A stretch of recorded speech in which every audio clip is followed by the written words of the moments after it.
नमस्कार, आप देख रहे हैं न्यूज़ 18। आपके साथ मैं हूं कंचन डोगरा नेगी। पौड़ी से खबर जहां पर एक बड़ा हादसा हो गया है जिसमें 4 लोगों की मौत हो गई है जबकि 10 लोग घायल बताए जा रहे हैं।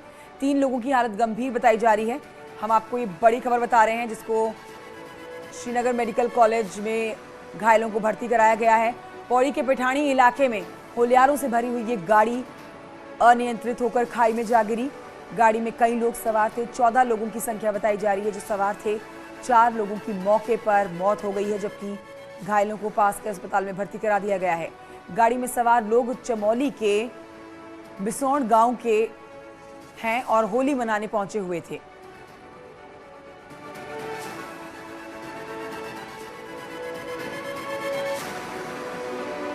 और आइए बात करते हैं उत्तराखंड की बड़ी खबर की। उत्तराखंड में अब बीजेपी विधानमंडल दल की बैठक से पहले विधायकों की शपथ होगी। सूत्रों के मुताबिक विधानसभा में 20 मार्च को विधायकों को शपथ दिलाई जा सकती है। प्रोटेम स्पीकर बंशीधर भगत शपथ दिलाएंगे। तो प्रोटेम स्पीकर जो हैं वो शपथ दिलाएंगे। अब सूत्रों के मुताबिक 20 मार्च को ही उसके बाद बीजेपी विधानमंडल दल की बैठक हो सकती है और इसी बैठक के बाद मुख्यमंत्री के नाम का ऐलान भी हो जाएगा। लिहाजा सूत्रों के मुताबिक 20 मार्च को ही राज्य के अगले मुख्यमंत्री का नाम का ऐलान होगा। दिल्ली से पर्यवेक्षक राजनाथ सिंह और मीनाक्षी लेखी भी बैठक में शामिल होंगे। 20 मार्च को सीएम का सस्पेंस खत्म होगा कि आखिर कौन बनने जा रहा है उत्तराखंड का मुख्यमंत्री।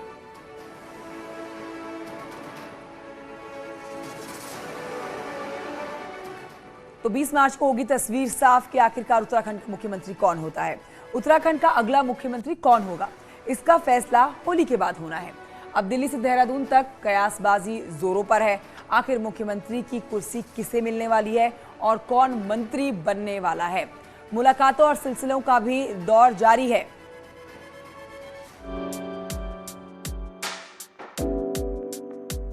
शुक्रवार को जब हर कोई होली का त्योहार मना रहा होगा तो उसमें प्रदेश बीजेपी के विधायक और कार्यवाहक सीएम पुष्कर धामी भी शामिल होंगे। लेकिन सबके जहन में सवाल एक ही होगा कि कौन मुख्यमंत्री बनेगा, कौन मंत्री। खबर है कि दिल्ली में अब फैसला राष्ट्रीय नेतृत्व ने सुरक्षित रख लिया है और किसको कमान सौंपी जाएगी ये बात 19 या 20 मार्च को विधानमंडल की बैठक में सबके सामने होगी। और संभावना है कि 21 मार्च को शपथ के साथ नई सरकार का कामकाज शुरू हो जाएगा। देखिए, विधानमंडल की जब बैठक होगी उसी में से विधायकों में से ही सर्व समिति बनती है, उसी में नेता दल का चुनाव होता है और पर्यवेक्षक अनिवार्य रूप से वहाँ पे रहते हैं। उसी के तहत ये परंपरा चली आई है, उसी परंपरा के तहत होना है। 10 मार्च के रिजल्ट के बाद बीजेपी के कई नेता दिल्ली की दौड़ लगा चुके हैं और अब अपने अपने विधानसभा क्षेत्रों में होली मनाने के बाद देहरादून में जुटेंगे और फिर नए मुख्यमंत्री की घोषणा होने तक चर्चाओं और अटकलों का दौर जारी रहेगा। जिस माहौल को उत्तराखंड की जनता साल 2021 में 2 बार देख चुकी है, बस इस बार फर्क इतना है कि सरकार से पहले होली का त्योहार है। हर्ष और उल्लास का त्योहार होली है। सब लोग उमंग के साथ होली मनाएं। वैसे भी कोरोना की मार के बाद 2 साल बाद सबको अवसर मिला है, इसलिए सब कुछ भूलकर कौन बनेगा कौन नहीं बनेगा होली मनाएं। होली के बाद कोई भी बनेगा बनेगा। राजनीति में रंग चढ़ते और उतरते देर नहीं लगती। ऐसे में इस बार होली के बाद किस पर रंग चढ़ा रहेगा और किसका रंग उतरेगा ये 18 मार्च के बाद के अगले 48 घंटे तय कर देंगे। दीपांकर भट्ट, न्यूज़ 18, देहरादून। और अब आपको बताते हैं कि खटीमा से पुष्कर सिंह धामी के हारने के बाद पार्टी के अंदर ही भीतर घात के सुर उठने लगे हैं। सीएम धामी के आवास मिलने पर आई एक बड़ी संख्या में महिलाओं और कार्यकर्ताओं ने सीएम के सामने ही पार्टी के पदाधिकारियों के द्वारा चुनाव के दौरान भीतर घात करने का आरोप लगाते हुए भावुक हो गए। इस पर सीएम धामी ने कहा कि पार्टी संज्ञान लेगी। पार्टी की हमारी व्यवस्थाएं हैं और पार्टी सभी का संज्ञान लेती है। अगर कहीं से कोई बात आ रही है तो निश्चित रूप से पार्टी फोरम पर उसका संज्ञान लिया जाए। तो पूर्व सीएम हरीश रावत ने आज हरिद्वार पहुंचकर हर की पैड़ी पर गंगा पूजा की है और इस दौरान मीडिया से भी बात करते हुए हरीश रावत ने माना कि मुस्लिम यूनिवर्सिटी का मुद्दा कांग्रेस पर भारी पड़ गया और शायद यही बड़ी वजह हार की बनी। उन्होंने कहा कि जिस व्यक्ति ने मुस्लिम यूनिवर्सिटी वाला बयान दिया उसी व्यक्ति को हरिद्वार ग्रामीण का पर्यवेक्षक बना दिया गया। हरीश रावत कहते हैं कि मुस्लिम यूनिवर्सिटी के मुद्दे से उनका कोई लेना देना नहीं है।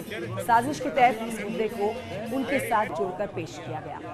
वहीं प्रदेश में नए मुख्यमंत्री बनने के सवाल पर हरीश रावत ने कहा कि जब वो अपने घर की रार ही नहीं संभाल पा रहे हैं तो ऐसे में दूसरों पर टिप्पणी करने का उन्हें कोई अधिकार नहीं है। मुझे 2 दिन बाद पता चला कि कोई मुस्लिम यूनिवर्सिटी शब्द कॉइन अप किया है, लोगों ने पैदा किया है, लाल कॉइन। और वो व्यक्ति जो है जिसके लेकर के सब रार मची, वो व्यक्ति 2 दिन के अंदर ही इस रार के बाद हरिद्वार ग्रामीण का जो है पर्यवेक्षक बना दिया जाता है, अपने को घोषित करता है और वहाँ पहुँच जाता है। और अब मैं देख रहा हूँ कि कुछ लोग जो है उस मुस्लिम यूनिवर्सिटी जिसका मुझे कहीं से अता पता भी मालूम नहीं, कुछ किसी ने कुछ कहा ही नहीं, जिसमें मुझे कोई जानकारी नहीं जिस विषय की, जो है उसकी टोपी मेरे सर पर पहनाने की कोशिश कर रहे हैं। मैं समझता हूँ जब मैं अपने घर में मची हुई रार को नहीं थाम पा रहा हूँ तो फिर मुझको दूसरे के ऊपर टिप्पणी करने का कोई अधिकार नहीं है। तो उत्तराखंड कांग्रेस का क्या होगा, इस सवाल का जवाब अब कांग्रेस नेता अविनाश पांडे खोजेंगे। वहीं दिल्ली में राहुल गांधी से नेता विपक्ष प्रीतम सिंह की मुलाकात के बाद सियासी सरगर्मियां भी अब तेज हो गई हैं। देखिए रिपोर्ट।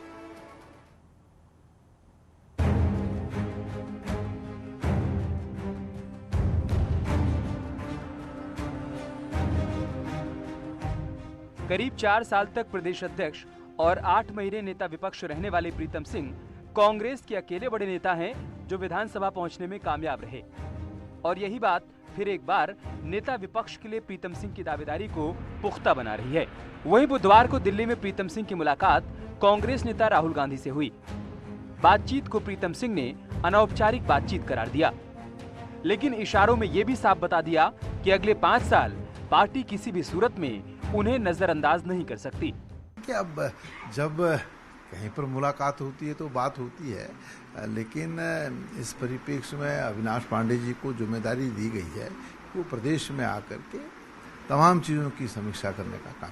कब तक उम्मीद है सर? संभवतः होली के बाद संभव तो ये सब हो पाएगा। कांग्रेस में नेता विपक्ष के साथ साथ नया अध्यक्ष भी तय होना है, जिस पर सबसे बड़ी जिम्मेदारी होगी लगातार 2 चुनावी हार से टूट चुके कांग्रेस कार्यकर्ताओं में जोश भरने की।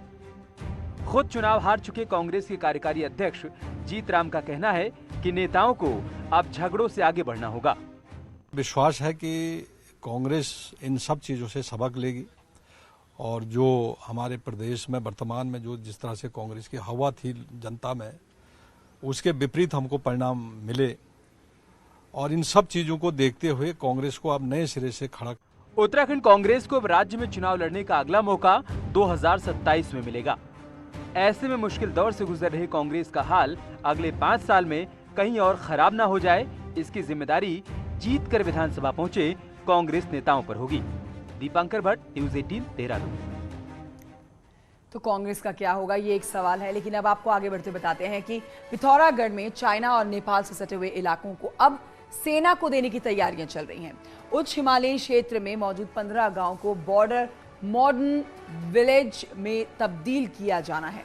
नए प्लान से साफ है कि इंटरनेशनल बॉर्डर में आने वाले दिनों में सेना का जमावड़ा तो बढ़ेगा ही, साथ ही इन इलाकों से पलायन भी थमेगा।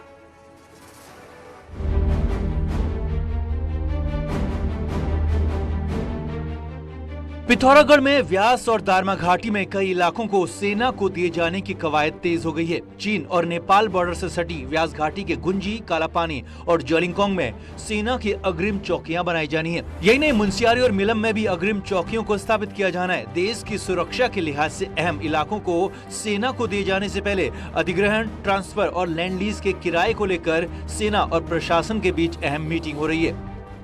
सिविल मिलिट्री लाइजन की जो हमारी मीटिंग हुई थी, काफ़ी सारे इम्पोर्टेंट डिसीजंस उसमें लिए गए और हमारे फॉरवर्ड एरियाज़ में और मुनस्यारी और कुछ जगहों पे हमें जो लैंड दी जानी है उसमें कुछ जगह पे फॉरेस्ट क्लियरेंस के प्रपोजल्स भी हैं, तो उसमें भी हम उन्हें असिस्टेंस दे रहे हैं और एक्सपेडाइट करने की कोशिश कर रहे हैं। सेना और प्रशासन के बीच बॉर्डर इलाकों में भूमि अधिग्रहण के साथ ही नदियों के किनारे सुरक्षा दीवार लगाए जाने पर भी सहमति बनी है। पहले चरण में धारचूला में महाकाली और गुंजी में कुटी यांगती नदी के किनारे सुरक्षा दीवार बनाई जानी है। मिलम, जौहर, दारमा, व्यास घाटियों को रोड के साथ ही संचार कनेक्टिविटी भी दी जानी है, जबकि नई नीति के मुताबिक बॉर्डर के 15 गाँव को बॉर्डर मॉडर्न विलेज के रूप में भी स्थापित किया जाना है। नबिढांग और कालापानी, गुंजी, बुदी, छियालेख और नावी, इन सारे इलाकों में लैंड प्रपोजल्स, तिदांग की तरफ भी हम उन्हें लैंड दे रहे हैं, तो वो सारे उन पे कुछ जगह हमारे प्रपोजल स्टेट गवर्नमेंट में जा चुके हैं और कुछ में फॉरेस्ट क्लियरेंस की कार्रवाई हो रही है। सामरिक नजरिए से अहम इन इलाकों में अगर जरूरी सुविधाओं का ढांचा खड़ा होता है तो इसका फायदा सेना के साथ ही स्थानीय लोगों को भी मिलेगा, जिसका नतीजा ये होगा कि बॉर्डर पर जारी पलायन की रफ्तार भी थमेगी और देश का सुरक्षा तंत्र भी मजबूत होगा। न्यूज़ 18 के लिए पिथौरागढ़ से विजयवर्धन उप्रेती की रिपोर्ट। ब्रेक के बाद आपका स्वागत है। अब आपको बताते हैं कि पूर्व सीएम त्रिवेंद्र सिंह रावत ने अनाथ और बेसहारा बच्चों के बीच में होली मनाई। त्रिवेंद्र सिंह रावत देहरादून में बद्रीपुर स्थित अपना घर संस्था में पहुंचे और बच्चों के साथ रंग में रंगे हुए नजर आए, त्योहार मनाया होली का। कहा कि रंगों के त्योहार में सभी को खुशियां बांटनी चाहिए। बच्चों के बीच में पूर्व मुख्यमंत्री त्रिवेंद्र सिंह रावत।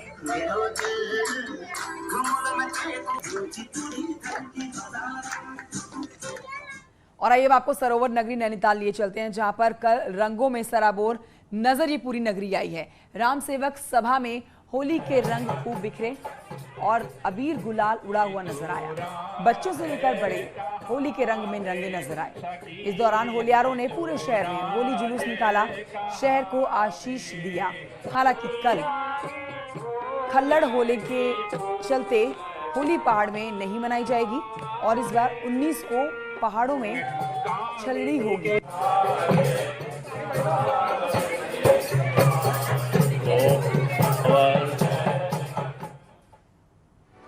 और आइए अब आपको आगे बढ़ते यहाँ बताते हैं कि चमोली की नीति घाटी में पिछले साल भारी आपदा आई थी, जिसकी वजह से होली का रंग काफी फीका पड़ गया था। लेकिन इस बार ग्रामीणों ने मिलजुल कर होली मनाई है। पूरी नीति घाटी में भव्य कार्यक्रम किए गए। महिला सामूहिक तरीके से नाच गाकर होली के कार्यक्रम में बढ़ चढ़कर हिस्सा लेती हुई नजर आई। कुमाऊनी गढ़वाली होली के रंगों में लोग रंगे हुए नजर आए। इस दौरान पौड़ा नृत्य भी किया गया।